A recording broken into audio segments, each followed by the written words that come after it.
నమస్తే, welcome to burning topic.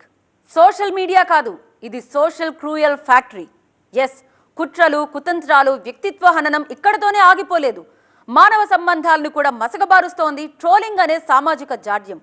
సభ్య సమాజంలోకి విచ్చలవిడిగా గబ్బును పిచ్చిగారి చేస్తున్న సోషల్ మీడియా సరుల ఆట ఇక కట్టేనా? కొత్త చట్టాలు ఏం చెప్తున్నాయి చూద్దాం ఇవాల్టి బర్నింగ్ టాపిక్లో.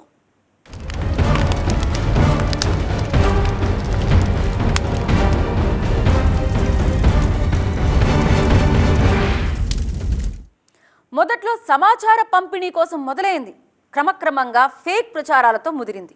తర్వాత వ్యక్తిగతాల్లోకి దూరింది. అవతలి వాళ్ల వ్యక్తిత్వాల్ని పనిగట్టుకుని నిలువునా చంపేస్తోంది.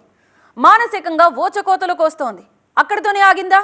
ఇప్పుడు పవిత్ర బంధాలను కూడా పాతరేస్తోంది. మనల్ని చూసి మనమే సిగ్గుపడే స్థాయికి మనల్ని చేర్పింది. సమాచార సౌరభంతో వర్ధిల్లాల్సిన సోషల్ మీడియాలోకి ఉన్మాదం ఓడలు దిగి ఎంత నష్టం జరగాలో అంత నష్టం జరుగుతోంది.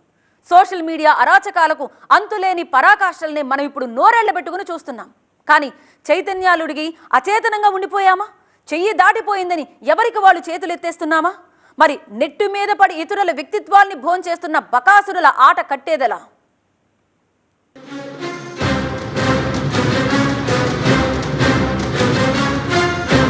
గ్లోబును గుప్పెట్లో బంధించేశామా?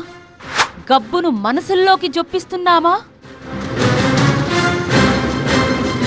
వీళ్ళు కాంటెంట్ క్రియేటర్ల, మనిషి ముసిగేసుకున్న క్రూర మృగాల, ఖాతాల పేర్లతో ఖూనీకోర్లు, మానసిక హింసకు పెట్టని మారుపేర్లు.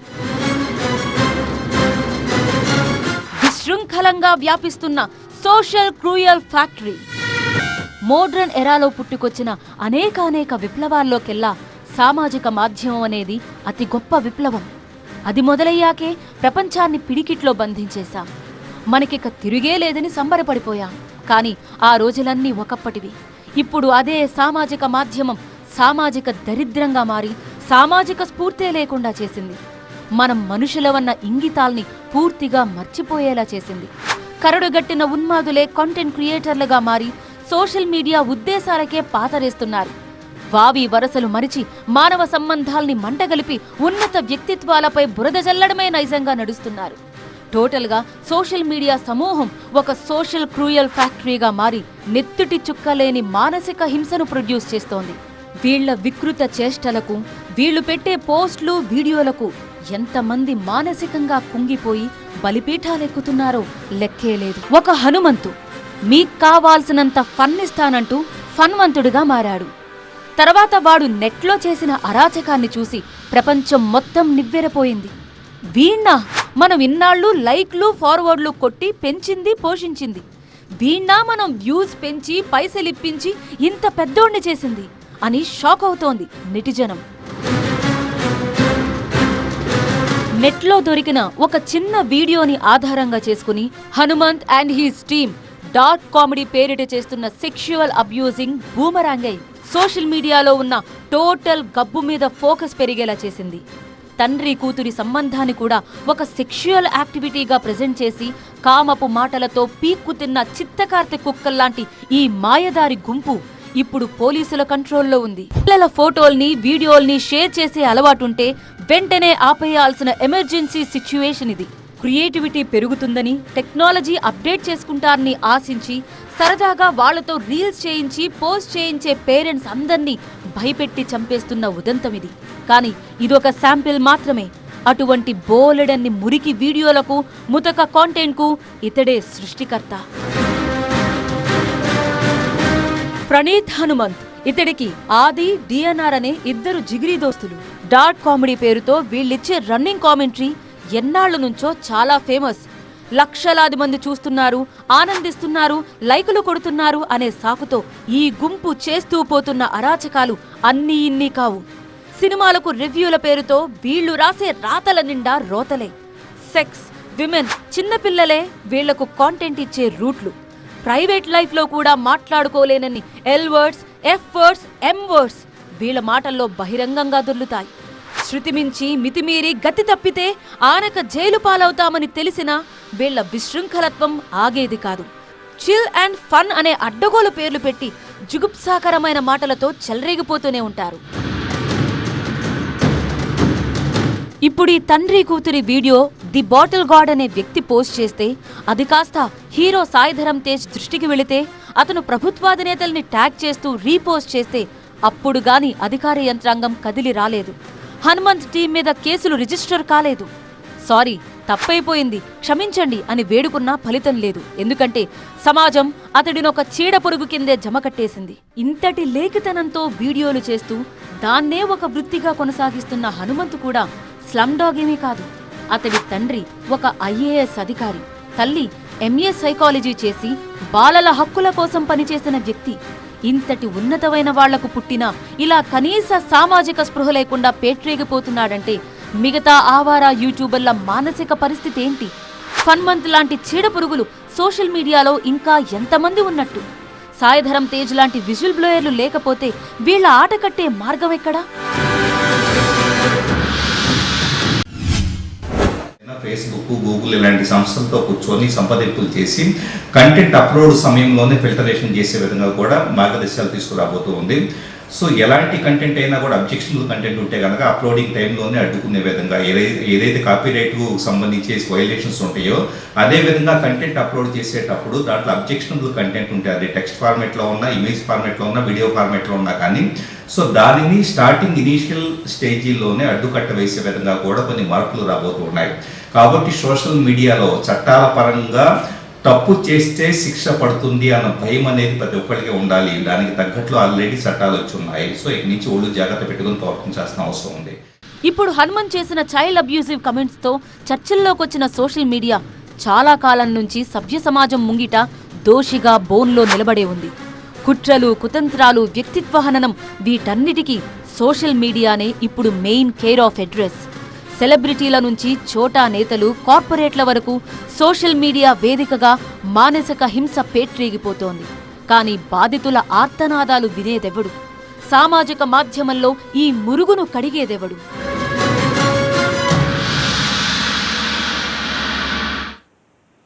ఫన్ పేరుతో పాయిజన్ నింపుతున్న హనుమంతులు లెక్కబెట్టాలే గాని బోలెడంత మంది.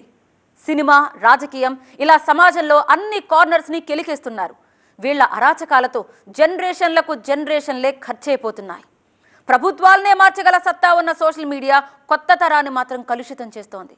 సోషల్ మీడియా వికృత పోకడలకు అడ్డుకట్ట వేసే దారేది? ట్రోలర్ల బలమేంటి, బలహీనతలేంటి? వీళ్లను వెనకుండి వెన్నుతట్టే వాళ్ళు ఎవరే ఉంటారు? సోషల్ మీడియా ట్రోలింగ్స్ కు అడ్డు అదుపు లేకుండా పోతోంది. ఎవరు ఏ పోస్ట్ పెట్టినా కొందరు నెటిజన్స్ అసభ్యకరమైన ట్రోల్స్ తో వాళ్లను మానసికంగా హింసించడం అలవాటుగా మారింది. తట్టుకోలేక ఎంతో మంది ఆత్మహత్యలకు పాల్పడుతున్నా ట్రోలర్ల తాకిడి తగ్గడలేదు. చివరకు వీళ్లు అమరవీరుల కుటుంబాల్ని కూడా వదలకపోవడం ఆందోళనకరం. దేశం కోసం ప్రాణాలర్పించిన అమర జవాన్ అంశుమన్ సింగ్ త్యాగానికి గుర్తుగా కీర్తి చక్ర అవార్డును ప్రకటించింది భారత ప్రభుత్వం. అతడి భార్య స్మృతి రాష్ట్రపతి చేతుల మీదుగా ఈ అవార్డును అందుకున్నారు. ఈ వీడియో సోషల్ మీడియాలో వైరల్ గా మారింది. అవార్డు స్వీకరించే సమయంలో ఆమె పెట్టిన కంటతడికి దేశం మొత్తం కరిగిపోయింది. కానీ ఆ వీడియోపై కూడా అసభ్యకరమైన కామెంట్లు పెట్టి తమ మనోవికారాన్ని చాటుకున్నారు కొందరు నెటిజన్స్. ఢిల్లీకి చెందిన అహ్మద్ చేసిన అసభ్యకర వ్యాఖ్యల్ని సీరియస్ గా తీసుకుంది జాతీయ మహిళా కమిషన్. అమర జవాన్ కుటుంబాన్ని కూడా కలత చెందేలా చేయడం సోషల్ మీడియా వికృత కాండకు పరాకాష్ట. పాలిటిక్స్ చొరబడ్డాకే సోషల్ మీడియా కొత్త పుంతలు తొక్కి రంకలేయడం మొదలుపెట్టింది. రాజకీయ పార్టీలే పెంచి పోషించిన ఈ దౌర్భాగ్యం ఇంతింతై అంతంతై ఇప్పుడు ఆ రాజకీయాల్నే భ్రష్టు పట్టిస్తోంది. ఒకరిని మించి మరొకరు దిగజారి ప్రవర్తించడాన్ని అలవాటుగా మార్చుకున్నాయి పొలిటికల్ సోషల్ మీడియా హ్యాండిల్స్. ఒక్కో పార్టీకి ఒక్కో సోషల్ మీడియా డిపార్ట్మెంట్, దానికో హెడ్, వాడి కింద ఒక సైన్యం, దాన్ని నడిపించడానికి ఒక ఖరీదైన మెకానిజం. అవతల పార్టీల మీదికి, ఆ పార్టీల సపోర్టర్స్ మీదకి యథేచ్ఛగా బురదెత్తిపోయడమే వీళ్లకుండే ఎజెండా. ఒక్కోసారి సొంత పార్టీ నేతల్ని కూడా టార్గెట్ చేస్తారు. వాళ్ల వ్యక్తిత్వాల్ని బలహీనపరిచి ఆ విధంగా పార్టీకి ప్రయోజనాల్ని చేకూరుస్తారు. మొన్నటి ఏపీ ఎన్నికల తర్వాత సోషల్ మీడియాలో షురూ అయిన పోస్టుల పరంపర దీనికొక ఉదాహరణ. కౌంటింగ్ తర్వాత మీ అంతు చూస్తామంటూ సోషల్ మీడియా వేదికగా ప్రత్యర్థి శిబిరాలకు సవాళ్ల మీద సవాళ్లు జారీ అయ్యాయి. ఏపీలో జరిగిన ఎన్నికల హింసకు ప్రధానంగా దారితీసింది సోషల్ మీడియానే. రెచ్చగొట్టే పోస్టులు పెట్టొద్దని, వ్యక్తిగత దూషణలకు దిగొద్దని, గ్రూప్ అడ్మిన్లు అలర్ట్ గా ఉండాలని, అవసరమైతే పీడీ యాక్ట్ ప్రయోగిస్తామని, ఐటీ యాక్ట్ కింద కేసులు పెట్టి రౌడీ షీట్లు తెరుస్తామని పోలీస్ పెద్దలు చేసిన హెచ్చరికలు కూడా అక్కడ బేఖాతరే అయ్యాయి.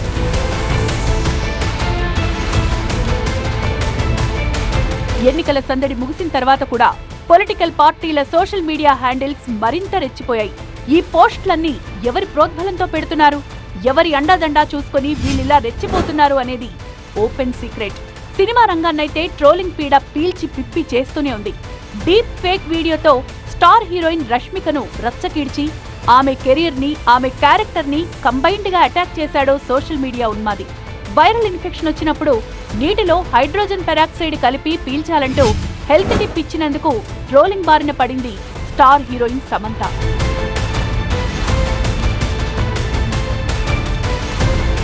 ఫిలిం ఇండస్ట్రీకి తలనొప్పిగా మారిన ఫ్యాన్ వార్లో సోషల్ మీడియా ట్రోలింగ్ అనేది ప్రధాన భాగం. స్టార్ ఫ్యామిలీల మధ్య చిచ్చు పెట్టాలనుకునే వాళ్లకు, ముఖ్యంగా నెపోటిజం పేరిట స్టార్ కిడ్స్ ని ఆడుకోవడం, తమకు నచ్చిన హీరోలకు కృత్రిమంగా ఎలివేషన్ ఇవ్వడం, ఇక్కడితోనే ఆగకుండా తమకు నచ్చని హీరోల్ని డీఫేమ్ చేయడానికి కూడా సోషల్ మీడియా డయాస్ గా మార్చుకుంటున్నారు. ఎక్స్ప్రెషనే ఇవ్వలేని మోస్ట్ వరస్ట్ యాక్టర్ అంటూ పోస్టు పెట్టి బాలీవుడ్ స్టార్ హీరో అజయ్ దేవగన్ ను ఆగమాగం చేస్తోంది సోషల్ మీడియా. 100 సినిమాల్లో నటించి 4 నేషనల్ అవార్డులు తీసుకున్న చరిత్రుంది అజయ్ దేవగన్ కి. ఇప్పుడు ఈ ఒక్క పోస్టుతో తనపై పడ్డ మరకం తుడిచేసుకోవడానికి నానా తంటాలు పడాల్సిన అగత్యం. పవన్ కళ్యాణ్ కూతురుని కూడా వదలలేదు ట్రోలర్లు. పవన్ ఫ్యామిలీ ఫోటోలో ఉన్న కూతురు ఆద్యనుద్దేశించి అభ్యంతరకర మాటలతో పోస్టులు పెట్టారు. వీటిని చూసి తన కూతురు కన్నీటి పర్యంతమైందని రేణుదేశాయ్ అదే సోషల్ మీడియాలో ఆవేదన చెందారు.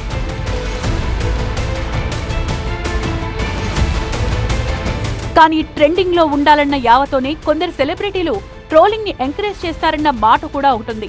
వాళ్ల మీద వాళ్లే పోస్టులు పెట్టుకుని వాటికొచ్చే రియాక్షన్లలో లైమ్ లైట్ లో ఉండాలి అనుకోవడం వీళ్ల వెర్రి. తనకు క్యాన్సర్ వచ్చిందని ఉత్తుత్తి పోస్టు పెట్టి అభాసపాలైన పూనం పాండే ఇక్కడొక ఎగ్జాంపుల్. పాలిటిక్స్, సినిమాలే కాదు, మీడియా కూడా ట్రోలర్ల బారిన పడి విలవిల్లాడిపోతోంది. మెయిన్ స్ట్రీమ్ మీడియాలో పాపులారిటీ ఉన్న వ్యక్తుల్ని కూడా టార్గెట్ చేస్తున్నారు ఈ సోషల్ సైకోలు. బట్ట కాల్చి మీదేయడమే వీళ్ల పని. నిజం నిలకడ మీద తేలే వరకు వీళ్లు చెప్పిన అబద్ధమే రాజ్యమేలుతుంది. దీనివల్ల ప్రత్యేకంగా ఒరిగేదంటూ ఏమీ ఉండదు. అవతలివాడు కుమిలిపోవాలి, అతడు ఎన్నుకున్న లక్ష్యం పక్కకెళ్లిపోవాలి. ఆ విధంగా వీడు మానసిక ఆనందం పొందాలి. ఇదే సోకాల్డ్ సోషల్ మీడియా స్టార్ల దౌర్బల్యం. కంట్రోల్ యువర్ సెల్ఫ్ కాదు, కంట్రోల్ అవర్ సెల్ఫ్. ముందు మన బుర్రల్ని మనం కడుక్కోవాల్సిన సమయం. ఎవర్రా మీరంతా అని వాళ్ళని నిలదీయడం కాదు, వాళ్ళ ట్రాప్లో పడి వాళ్ళిచ్చే కాంటెంట్కి బానిసలుగా మారి వాళ్ళని లైకులతో సత్కరించే మనోళ్ళది కూడా తప్పే. సో ఎవరికి వాళ్ళు ఆత్మ పరిశీలన చేసుకుని వ్యూస్తో ఎగదొయ్యడాలు ఆపితేనే సోషల్ మీడియా అరాచకం ఆగిపోయే అవకాశం ఉంటుంది. దీంతోపాటు కొత్తగా అమల్లోకి వచ్చిన 3 చట్టాల మీద కూడా అంతో ఇంతో ఆశలైతే క్రియేట్ అవుతున్నాయి. ప్రణీత్ హనుమంతు సోషల్ మీడియా చీడపురుగు. యూట్యూబ్, ఇన్స్టాగ్రామ్లో పాపులారిటీ పెంచుకుని తనలాంటి మెంటాలిటీ ఉన్న వాళ్లను పోగేసుకుని ఎదుటి వాళ్లపై నోటికొచ్చినట్టు పేరుతూ వల్గారిటీ, డబుల్ మీనింగ్ మాటలతో పేట్రేగిపోయాడు. వీడు పాల్పడ్డ నేరానికి, తండ్రి కూతుళ్ల బంధంపై విషం చిమ్మినందుకు సమాజానికి వీడు చేస్తున్న డ్యామేజ్కి కఠినమైన శిక్షలు వేయాలని, పోక్సో చట్టం కింద అరెస్ట్ చేయాలని డిమాండ్లొస్తున్నాయి. ఈ పశువును సెలబ్రిటీగా మార్చింది ఎవరు? మనం కాదా అనే ఆత్మ పరిశీలనలు కూడా మొదలయ్యాయి. అసలు వీడు తెలుగువాడైనందుకు మనమందరం చింతించాల్సిన పరిస్థితి. పబ్లిక్ డొమైన్ సంగతి అటుంచితే ఇతగాడి ప్రైవేట్ బ్రాడ్కాస్ట్ ఛానల్లో ఏకంగా 11,000 మంది ఫాలోవర్లున్నారు. విచిత్రమేంటంటే తండ్రి కూతుళ్ల బంధాన్నే వీడు కామెడీ కోసం ఎక్కువగా వాడుకోవడం. లేటెస్ట్ గా పేదోడు జోక్స్, ఇన్సెప్ట్ హాస్యం అనే ఎపిసోడ్స్ లో తండ్రి కూతుళ్ల సంబంధంపై అగ్లీ కామెంట్లు చేస్తూ శునకానందం పొందాడు హనుమంతు. ఈ ఫన్మంతుడి దుస్సాహసాలపై సాయిధరం తేజ్ కంటే ముందే చాలా మంది అలర్ట్ అయ్యారు.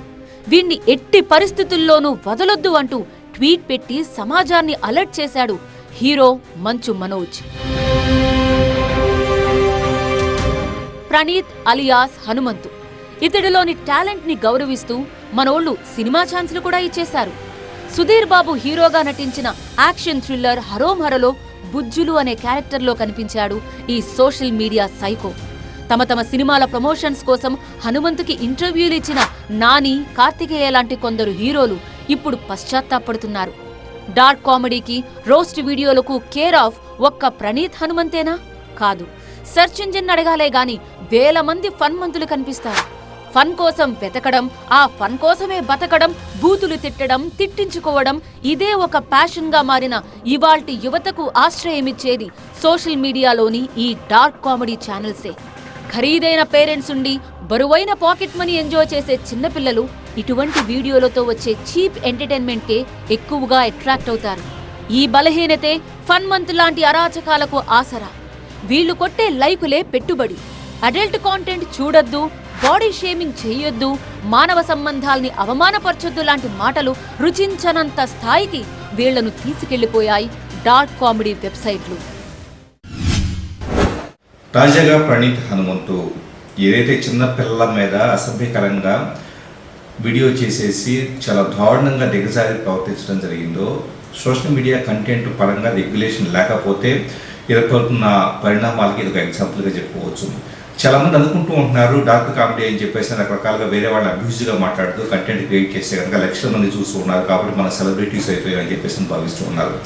వాస్తవంగా చెప్పాలంటే కనుక దీని మీద కఠినమైన చట్టాలు ఉన్నప్పటికీ జనాలకు అవగాహన లేకపోవడం వలన మనల్ని ఎవరు పట్టుకోలేరు అని చెప్పేసి విధానంతో ఈ టైప్ ఆఫ్ కంటెంట్ని క్రియేట్ చేస్తూ ఉన్నారు.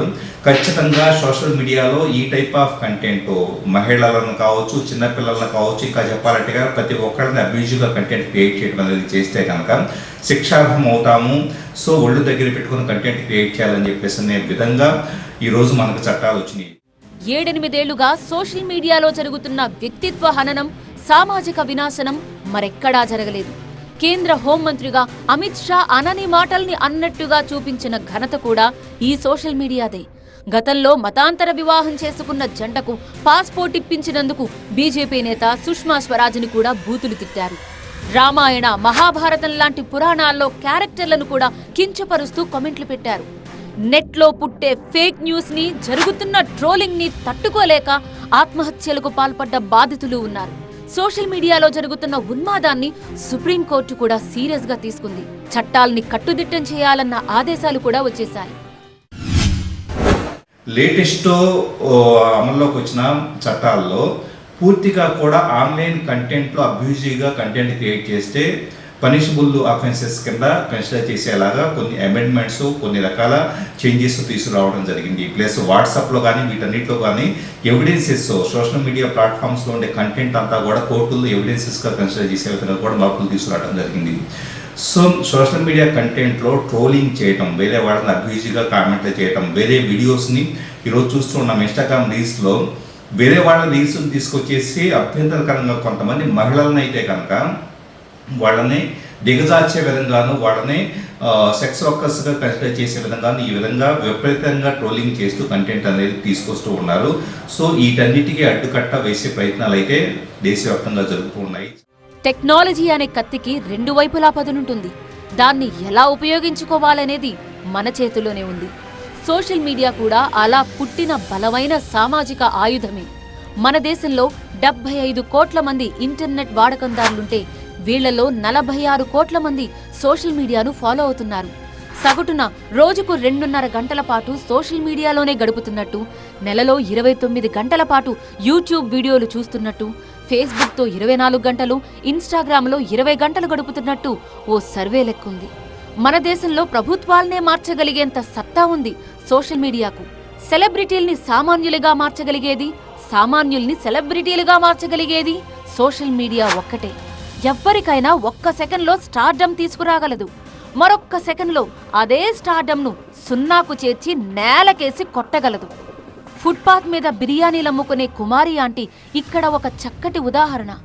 ఇంత శక్తివంతమైన సోషల్ మీడియాను విచ్చలవిడిగా వాడేసుకుంటూ మానవ సంబంధాల్ని కించపరుస్తూ దీన్నొక సామాజిక సైతాన్గా మార్చే శక్తుల్ని ఏరిపారేయాల్సిన సమయం వచ్చింది.